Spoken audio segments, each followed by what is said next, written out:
우리가요 19절부터 31절까지 이 말씀을 그냥 딱 띄어서 생각할 때하고 앞에서부터 계속 진행되어준 이 상황 속에서 생각하는 거하고 좀 많이 다를 수 있어요.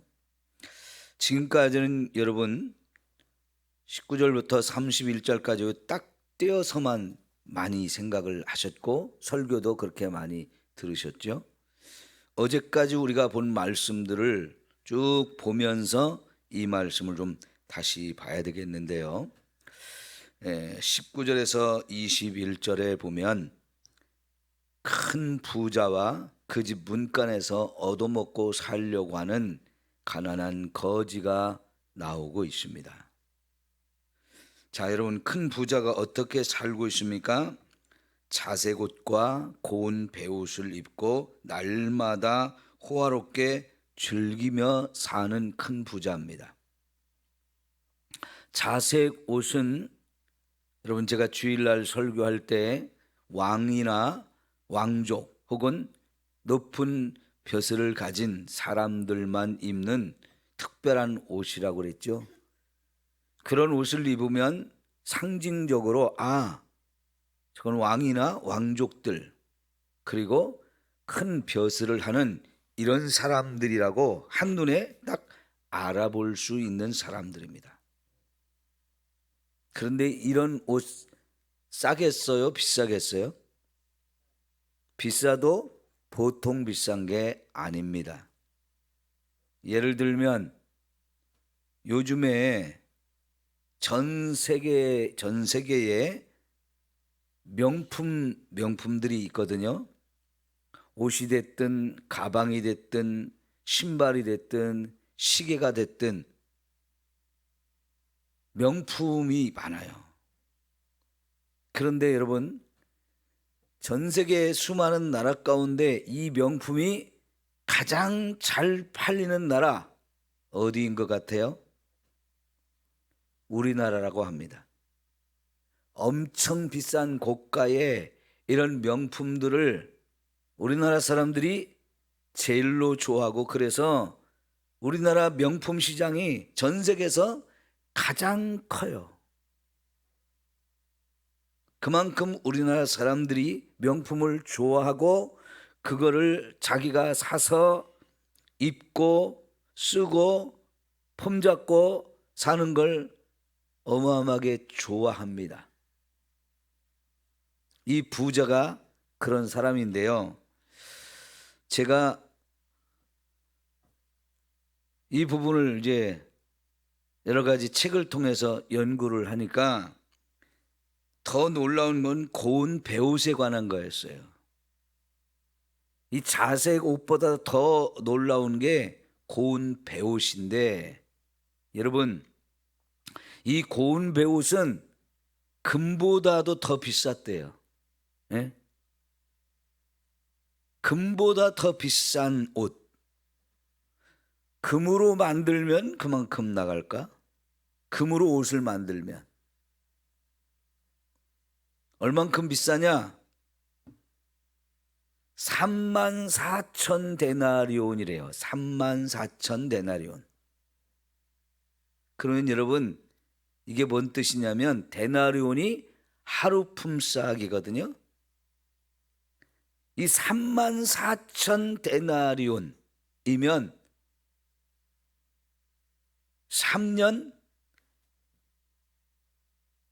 3년하고도 훨씬 더 많은 일을 해야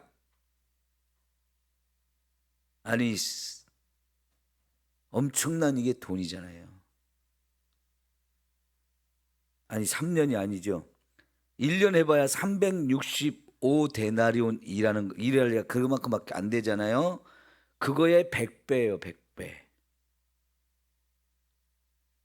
100년을 일해서 번 돈이 있어야 이 옷을 하나 사는 거예요. 고운 베옷. 근데 이런 사람들이 이런 옷을 하나만 가지고 살겠어요? 여러 벌을 갖고 있는 거죠. 그러니까 어마어마하게 비싼 거예요. 이 옷이 고운 베옷이라는 게. 제가 깜짝 놀랐어요. 이렇게 비싼 옷이 있었나?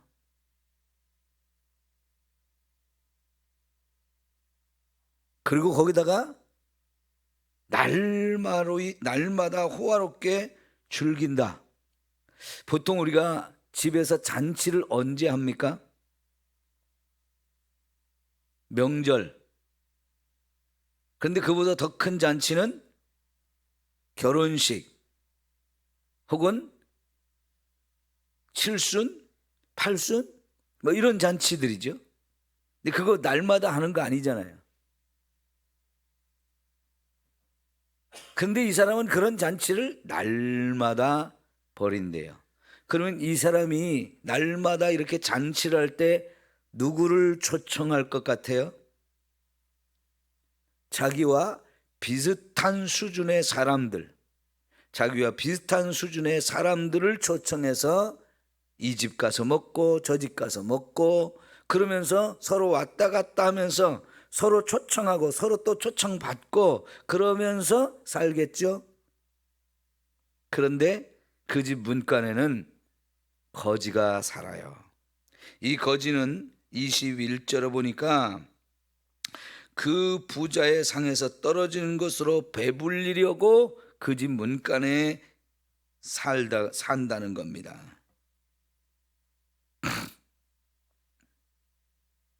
그런데 이 거지는 부자가 한 번이라도 불러서 배불리 먹여 주었을까요? 그런 적이 없을까요? 오늘 말씀으로 보면 그런 적이 한 번도 없는 것 같아요. 그렇게 잔치를 벌이면 버리는 음식도 많겠죠? 근데 그 버리는 음식 중에 일부라도 좀 얻어서 배를 좀 불리고 싶어. 그렇게 이 사람의 살 수 있는 방법인데 날마다 호화롭게 즐기며 사는 이 사람이 한 번도 이 거지를 거들떠보지 않았던 것 같아요.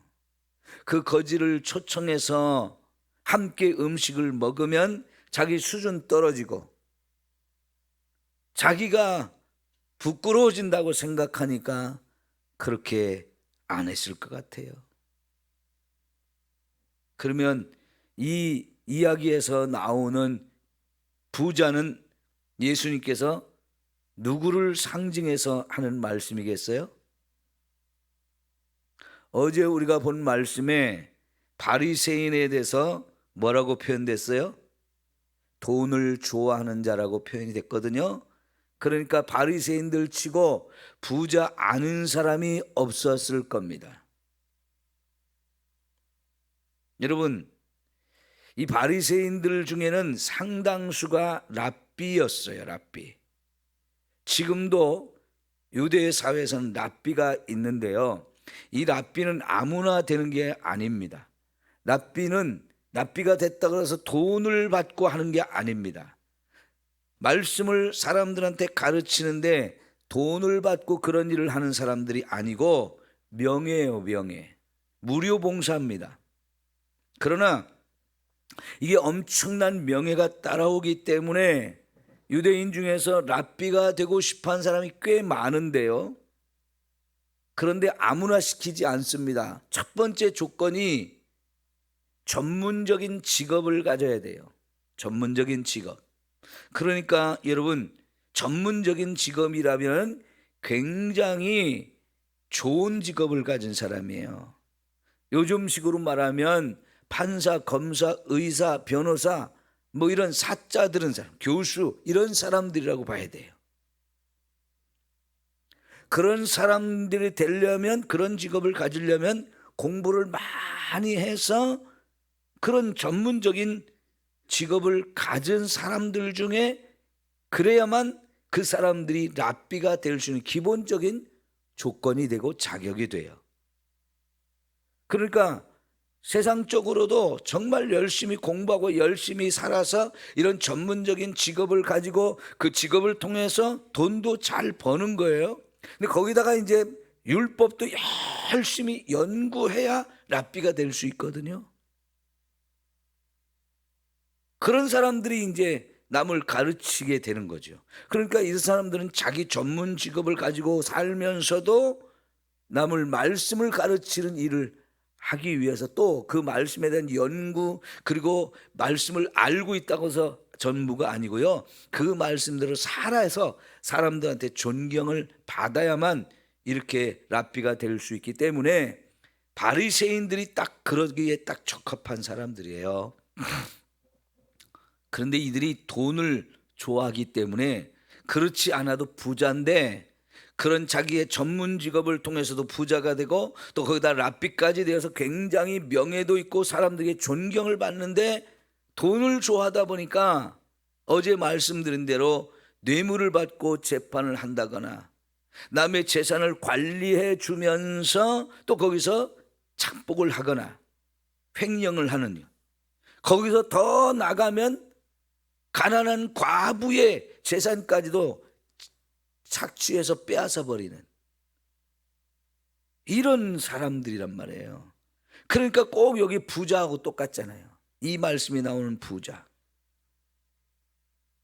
여러분, 자기 집 앞에 이렇게 가난한 거지가 몸까지 아파서 일도 못하고 살고 있는데 이게 얼마나 안타까운 모습이에요. 그런데 쳐다보지도 않고요, 거들떠보지도 않고요, 돌봐주지 않아요. 자, 그러면 우리 레위기 25장을 한번 봅시다. 우리 레위기 민수기 누가복음 보기 전에 레위기 말씀을 보았었잖아요. 레위기 25장. 레위기 25장은 이게 안식년 희년에 관한 이야기입니다. 안식년과 희년에 관한 이야기인데, 특별히 희년이 되면 기업 무르는 이 제도를 시행해야 돼요. 농사 짓는 것도 다 쉬어야 되지만 여러분, 여기에 이제 더 중요한 것은 종은 석방을 해주고 남의 땅을 샀던 사람들도 그 땅을 다 원주인에게 돌려줘야 돼요. 그죠? 자, 그런데 그 정도가 아닙니다. 이제는 가난한 사람들을 적극적으로 찾아서 돌봐주는 일을 해야 하는데요. 35절 볼게요. 레위기 25장 35절부터 내 형제가 가난하게 되어 빈손으로 내 곁에 있거든.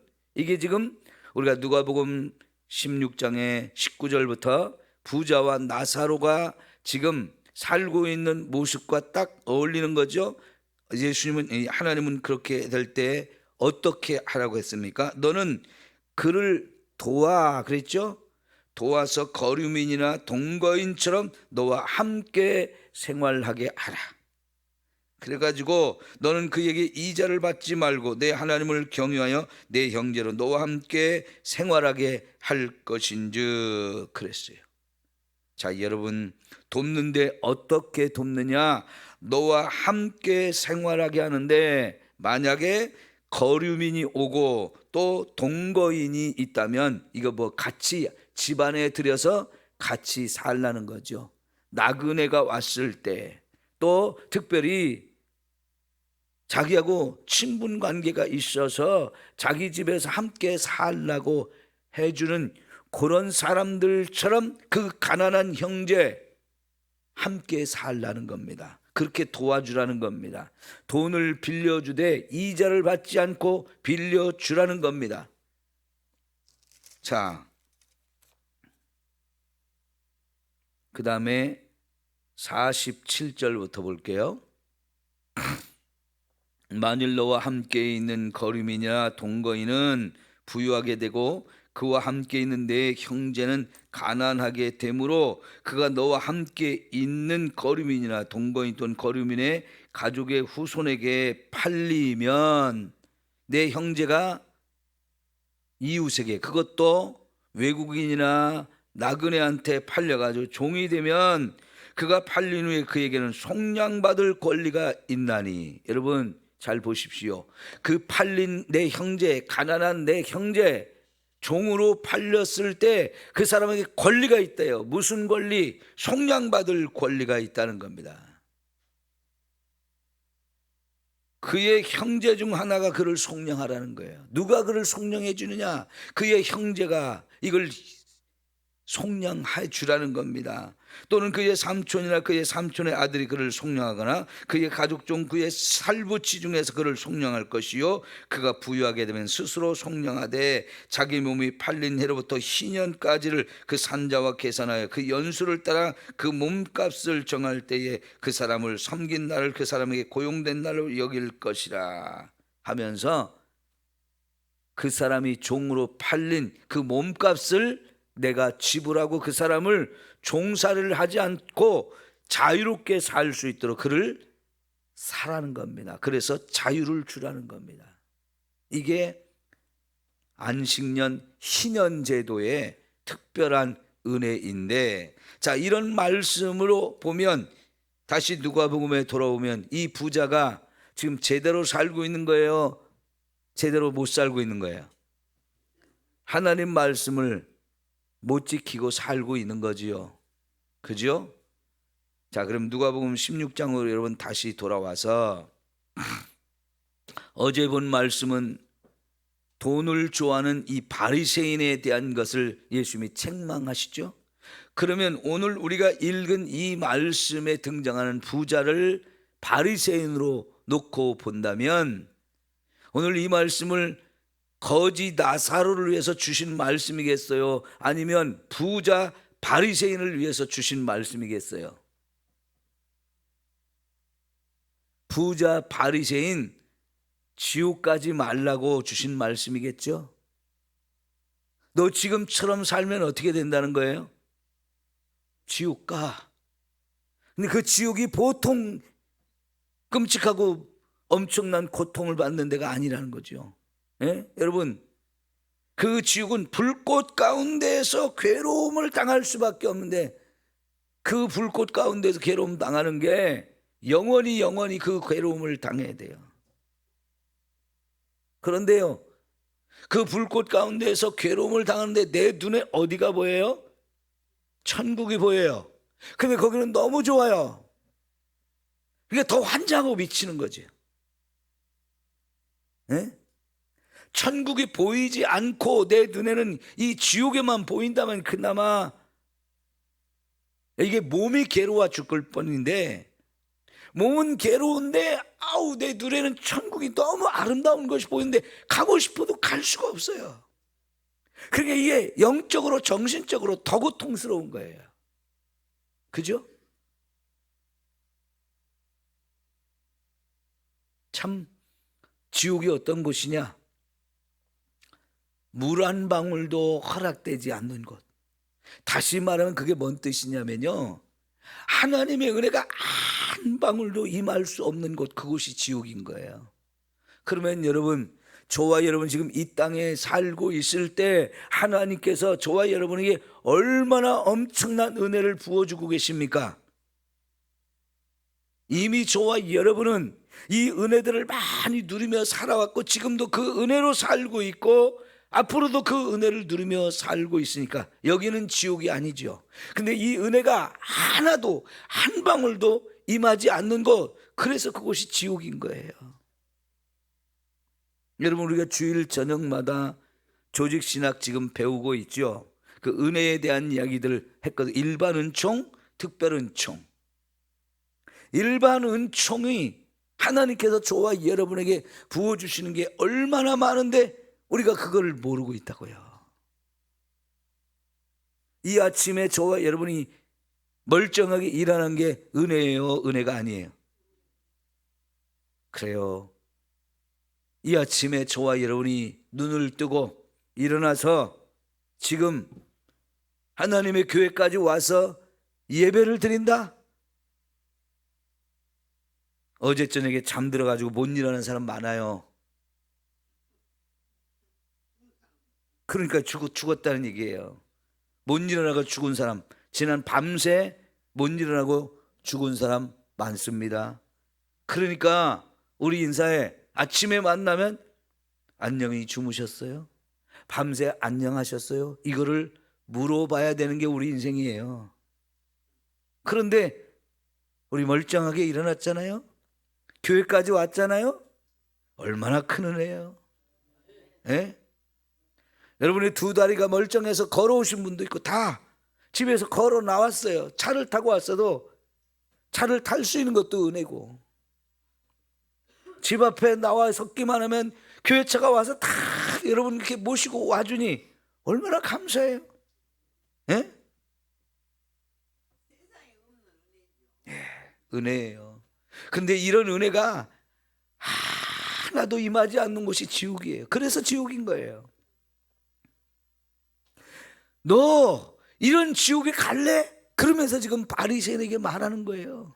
그 돈 끌어안고 너만 혼자 즐기다가 그렇게 사치를 하고 그렇게 마음껏 즐기면서도 네 문간 앞에 있는 그 가난한 거지 그 사람 하나 먹여 살릴 그런 마음이 없니?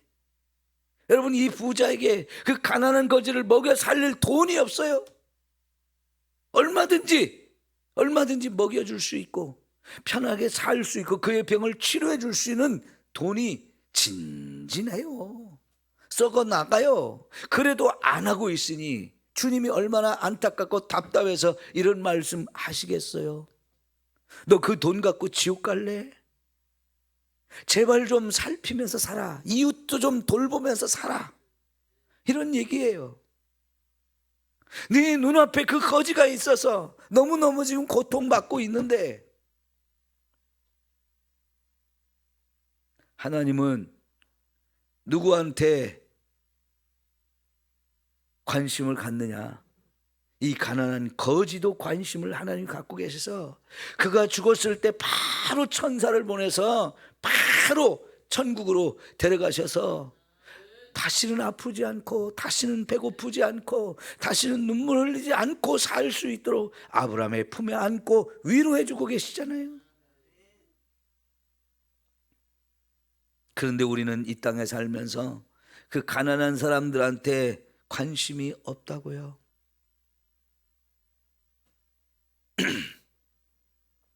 제가 신학대학원에 다닐 때 깜짝 놀란 이야기를 하나 들었는데요.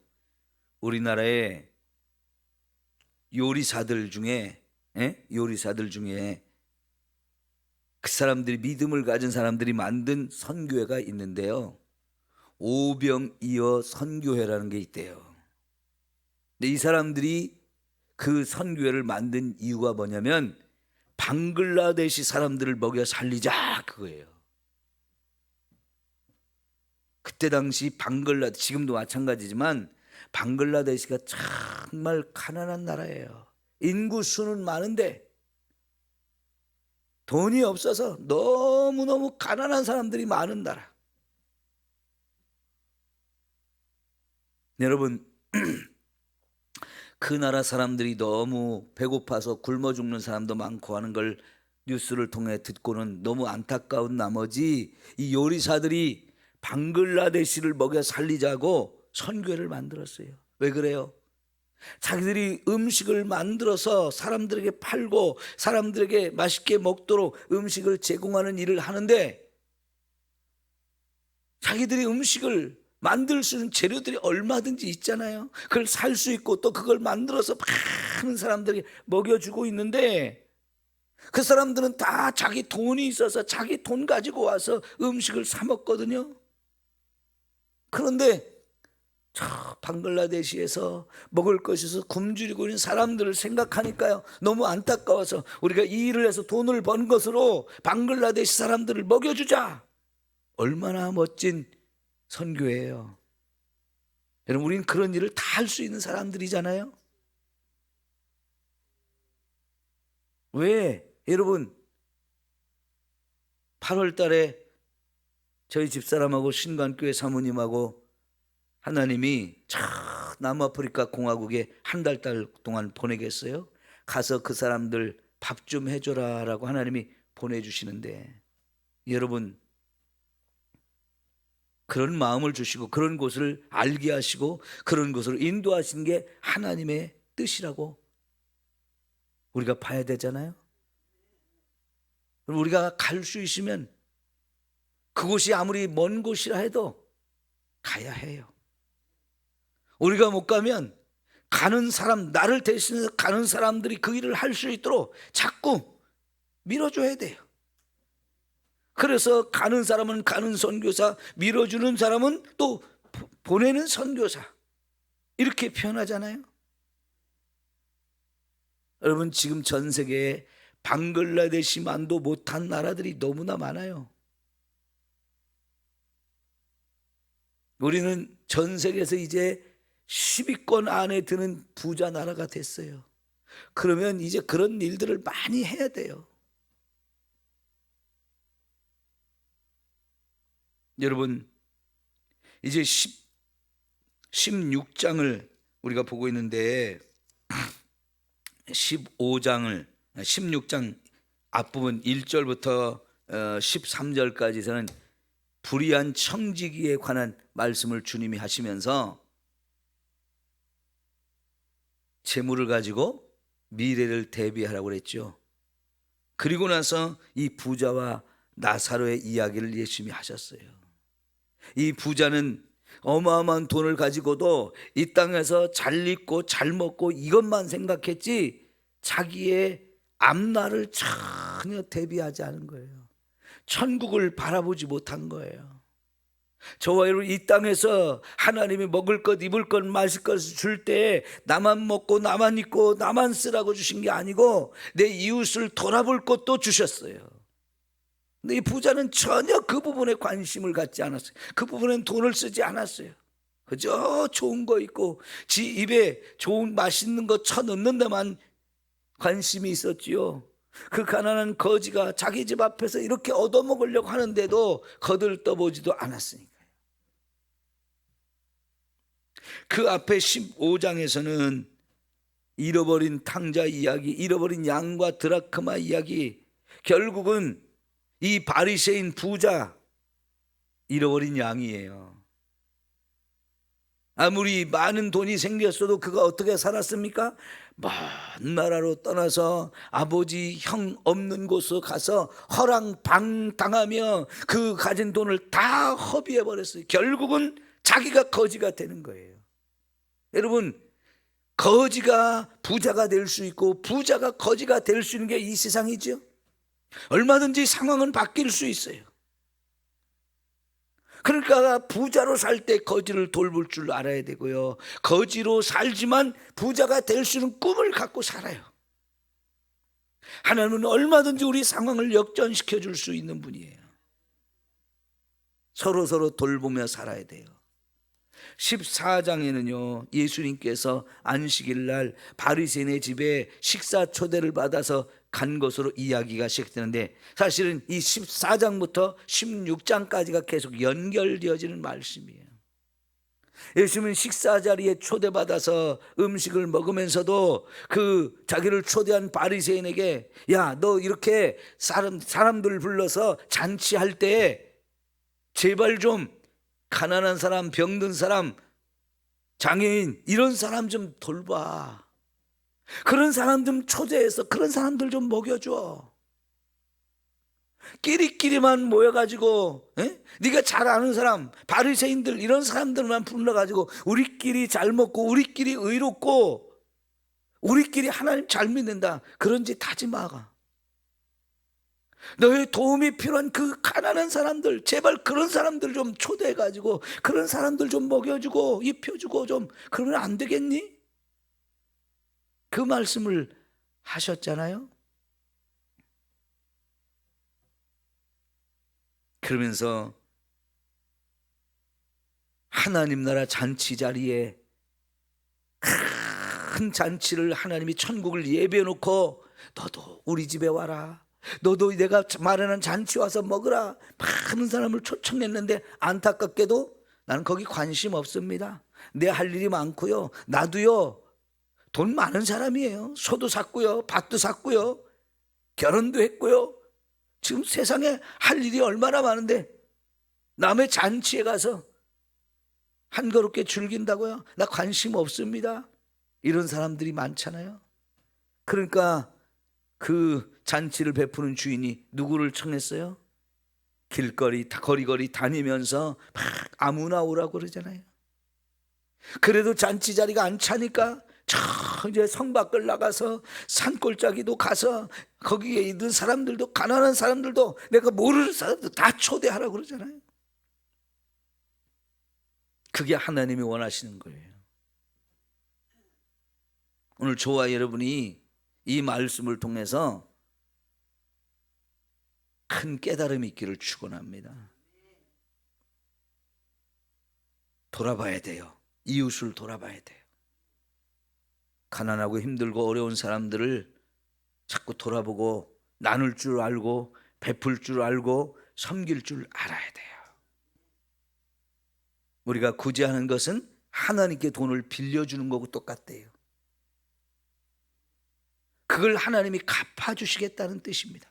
내가 내 이웃에게 고지하는 거 하나님 보고 있다가 네가 나한테 돈을 빌려준 거고 똑같다 그렇게 생각하시면 내가 갚아줄게 하시는 거예요. 그러니까 구제하는 건 절대로 없어지는 게 아니에요. 후이디어 흔들고 누르고 넘치게 해주시는 분이 하나님이시에요. 누구한테 그렇게 준다고요? 주는 사람한테. 남에게 자꾸 주는 사람한테 후이되어 흔들고 눌러서 꽉꽉 채워가지고 넘치도록 우리에게 하나님이 갚아주신다라고 하시는 게 하나님의 약속이거든요.